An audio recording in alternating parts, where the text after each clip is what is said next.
una bella giornata di sole.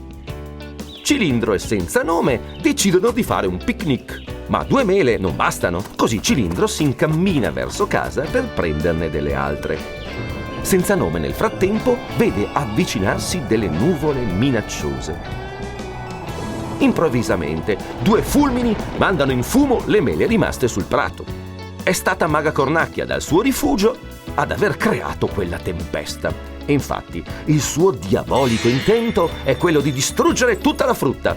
Così Senza Nome corre ad avvisare Cilindro e insieme studiano un piano per sconfiggere Maga Cornacchia. La soluzione è a portata di mano: usare le vitamine della frutta. Maga Cornacchia li scopre e usa contro di loro il suo potere malvagio. Ma Senza Nome contrattacca, lanciandole contro il superpotere della frutta. Le vitamine contenute nella frutta annientano per sempre il potere cattivo di Maga Cornacchia, che sviene. Cilindro e Senza Nome ce l'hanno fatta!